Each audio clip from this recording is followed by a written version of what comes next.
March 22ರ Karnataka bandh ಗೊಂದಲ. ಬಂದ್ಗೆ ಒಮ್ಮತ ಮೂಡಿಲ್ಲ. ಕನ್ನಡ ಸಂಘಟನೆಗಳು ಒಮ್ಮತಕ್ಕೆ ಬಂದಿಲ್ಲ. ನಾರಾಯಣಗೌಡ ಬಣದಿಂದ ಬಂದ್ಗೆ ಬೆಂಬಲ ಇಲ್ಲ ಅಂತ ಹೇಳಲಾಗಿದೆ. ವಾಟಾಳ್ ಬಂದ್ ಕರೆಗೆ ನಾರಾಯಣಗೌಡ ಬಣ ವಿರೋಧ ವ್ಯಕ್ತಪಡಿಸ್ತಾ ಇದೆ.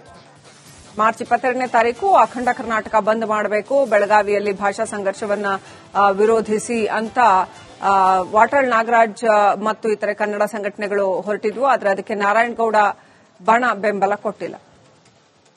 ಜೊತೆಗೆ ಕರ್ನಾಟಕ ರಕ್ಷಣಾ ವೇದಿಕೆಯ ರಾಜ್ಯಾಧ್ಯಕ್ಷರಾದ ಕರವಿನಾರಾಯಣಗೌಡ ಇದ್ದಾರೆ. ಬನ್ನಿ ಮಾತಾಡ್ಸೋಣ. ಸರ್, ಈಗ ಹಲವು ಕನ್ನಡ ಪರ ಸಂಘಟನೆಗಳು ಬಂದ್ಗೆ ಕರೆ ಕೊಟ್ಟಿದ್ದಾರೆ.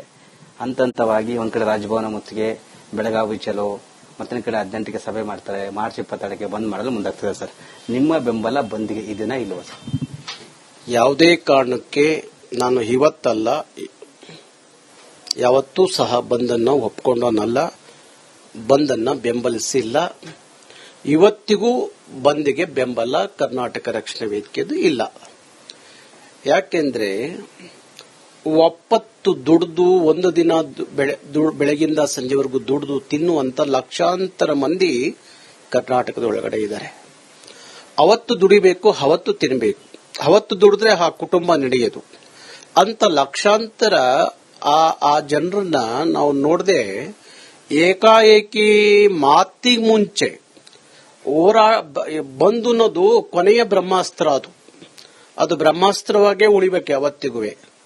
ಅಷ್ಟೊಂದು ಸುಲಭ ಅಲ್ಲ. ಒಂದು ಬಂದ್ ಮಾಡೋದು, ಇಡೀ ರಾಜ್ಯವನ್ನ ಬಂದ್ ಮಾಡೋದು ಸುಲಭ ಅಲ್ಲ.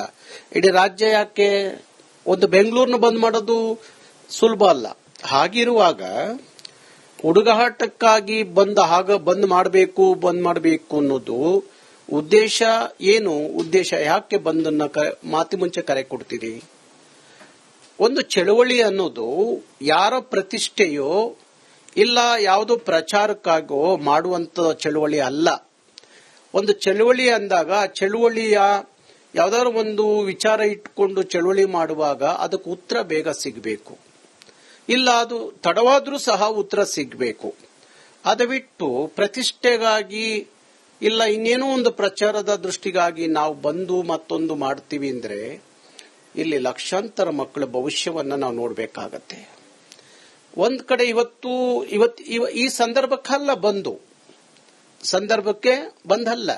ಈಗ ಬೆಳಗಾವಿ ವಿಚಾರವನ್ನೇ ತಗೊಳ್ಳುವಾಗ ಬೆಳಗಾವಿಗೆ ನಾವು ಹೋಗಿದ್ದಾಯಿತು, ಅಲ್ಲಿ ಆ ಕಂಡಕ್ಟರ್ ಮೇಲೆ ಅಲ್ಲೇ ಆಗಿದ್ದ ರೌಡಿಗಳು ಯಾರು ಗೂಂಡಾಗಳಿದ್ರು ಅವ್ರನ್ನೆಲ್ಲ ಬಂಧಿಸಿದ್ದಾಯ್ತು, ಜೈಲಿಗೆ ಕಳಿಸಿದ್ದಾಯ್ತು. ಅಲ್ಲೇ ಆ ಕಂಡಕ್ಟರ್ ಮೇಲೆ ಹಾಕಿದ್ದಂತ ಮೊಕದ್ದಮೆಯನ್ನ ವಾಪಸ್ ತಗೊಂಡಿದ್ದಾಯ್ತು.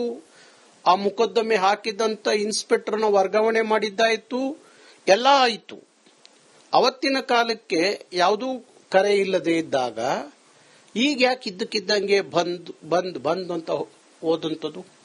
ಅದಕ್ಕಾಗಿ ನನಗೆ ವ್ಯಕ್ತಿಗತವಾಗಿ ಸನ್ಮಾನ್ಯ ವಾಟಾಳ್ ನಾಗರಾಜ್ ಅವ್ರ ಬಗ್ಗೆ ಭಾರಿ ಗೌರವ ಇದೆ. ಹಿರಿಯ ಹೋರಾಟಗಾರರಿದ್ದಾರೆ, ನನಗೆ ಗೌರವ ಇದೆ. ಆದ್ರೆ ಎಲ್ಲ ಸಂದರ್ಭಕ್ಕೂ ಬಂದೇ ಮಾಡಬೇಕು ಅನ್ನೋ ಉದ್ದೇಶ ಇದೆಯಲ್ಲ, ಅದನ್ನ ನಾನು ಒಪ್ಪೋದಿಲ್ಲ. ಸಾರ್ವಜನಿಕ ಪ್ರಶ್ನೆ ಇದಿದೆ.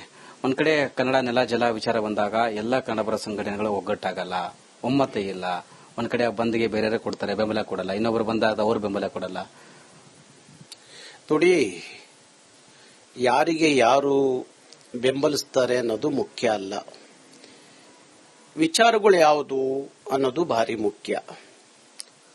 ಈಗ ಒಂದು ದೇಶದಲ್ಲಿ ಒಂದೇ ಪಕ್ಷ ಇದ್ದು ಆ ದೇಶವನ್ನು ಮುನ್ನಡೆಸಕ್ಕಾಗತ್ತಾ?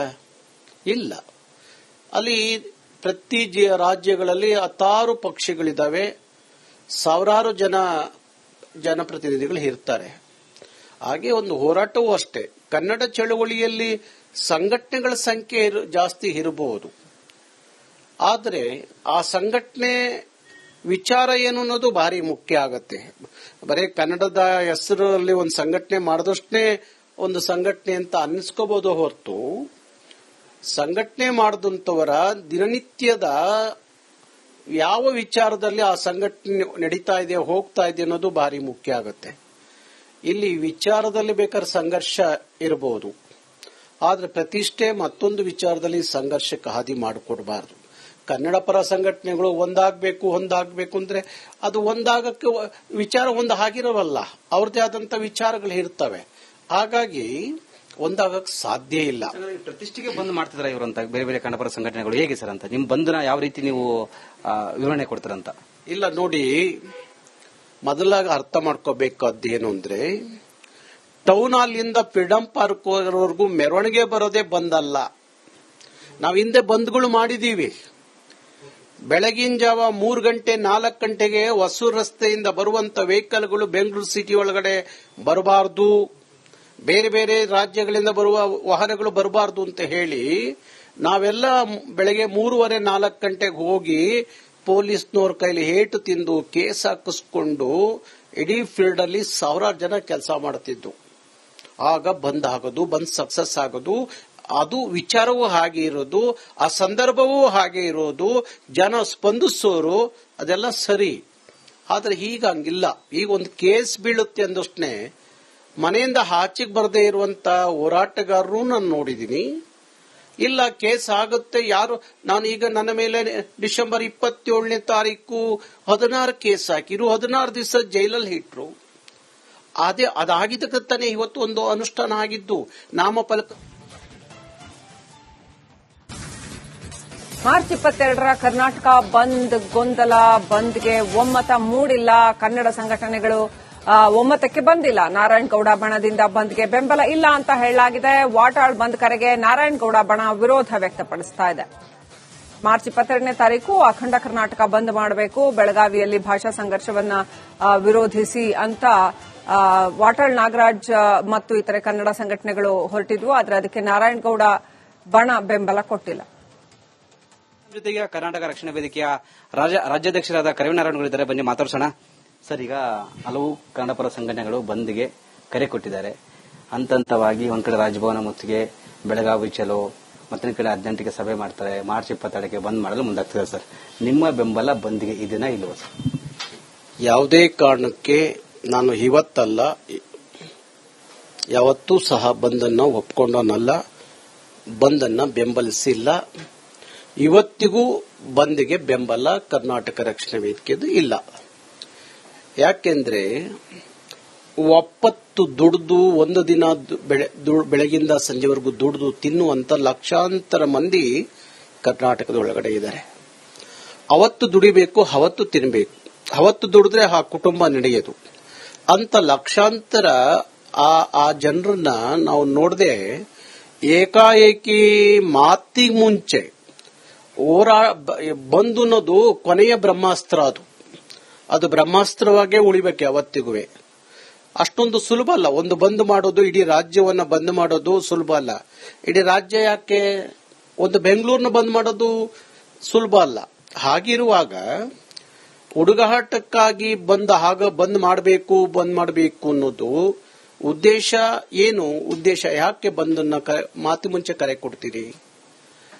ಒಂದು ಚಳವಳಿ ಅನ್ನೋದು ಯಾರ ಪ್ರತಿಷ್ಠೆಯೋ ಇಲ್ಲ ಯಾವುದೋ ಪ್ರಚಾರಕ್ಕಾಗೋ ಮಾಡುವಂತ ಚಳವಳಿ ಅಲ್ಲ.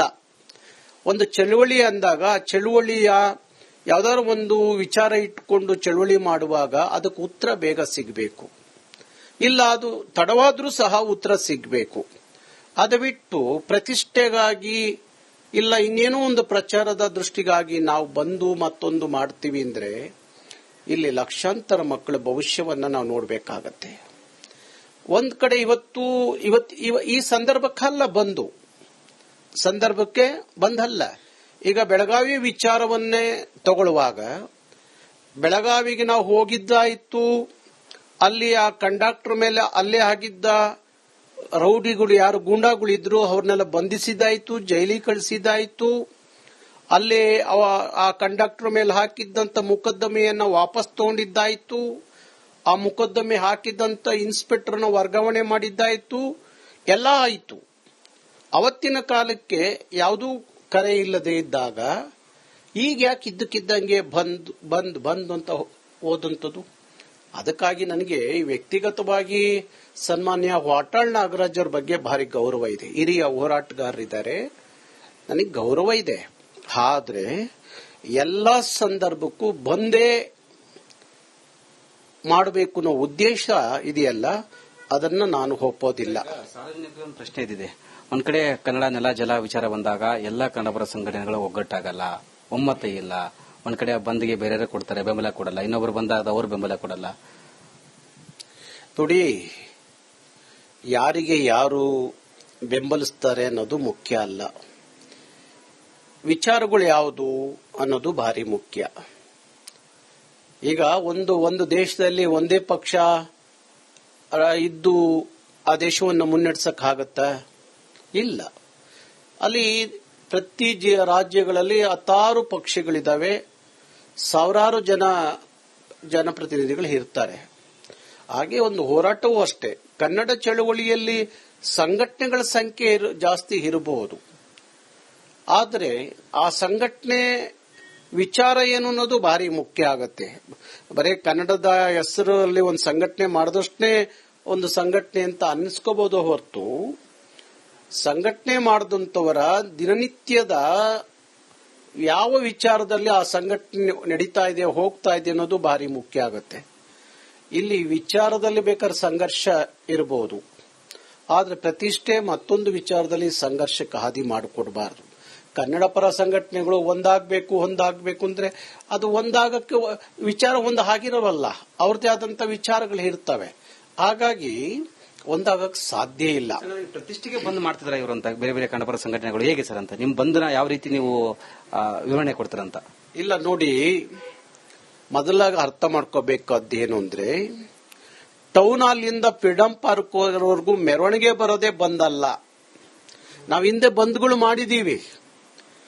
ಬೆಳಗಿನ ಜಾವ 3 ಗಂಟೆ 4 ಗಂಟೆಗೆ ಹೊಸೂರು ರಸ್ತೆಯಿಂದ ಬರುವಂತ ವೆಹಿಕಲ್ಗಳು ಬೆಂಗಳೂರು ಸಿಟಿ ಒಳಗಡೆ ಬರಬಾರದು, ಬೇರೆ ಬೇರೆ ರಾಜ್ಯಗಳಿಂದ ಬರುವ ವಾಹನಗಳು ಬರಬಾರದು ಅಂತ ಹೇಳಿ ನಾವೆಲ್ಲ ಬೆಳಗ್ಗೆ 3:30-4 ಗಂಟೆಗೆ ಹೋಗಿ ಪೊಲೀಸ್ನವ್ರ ಕೈಲಿ ಏಟು ತಿಂದು ಕೇಸ್ ಹಾಕಿಸ್ಕೊಂಡು ಇಡೀ ಫೀಲ್ಡ್ ಅಲ್ಲಿ ಸಾವಿರಾರು ಜನ ಕೆಲಸ ಮಾಡ್ತಿದ್ದು. ಆಗ ಬಂದ್ ಆಗೋದು, ಬಂದ್ ಸಕ್ಸಸ್ ಆಗೋದು, ಅದು ವಿಚಾರವೂ ಹಾಗೆ ಇರೋದು, ಆ ಸಂದರ್ಭವೂ ಹಾಗೆ ಇರೋದು, ಜನ ಸ್ಪಂದಿಸೋರು, ಅದೆಲ್ಲ ಸರಿ. ಆದ್ರೆ ಈಗ ಹಂಗಿಲ್ಲ. ಈಗ ಒಂದು ಕೇಸ್ ಬೀಳುತ್ತೆ ಅಂದಷ್ಟೇ ಮನೆಯಿಂದ ಆಚೆಗೆ ಬರದೇ ಇರುವಂತ ಹೋರಾಟಗಾರರು ನಾನು ನೋಡಿದ್ದೀನಿ.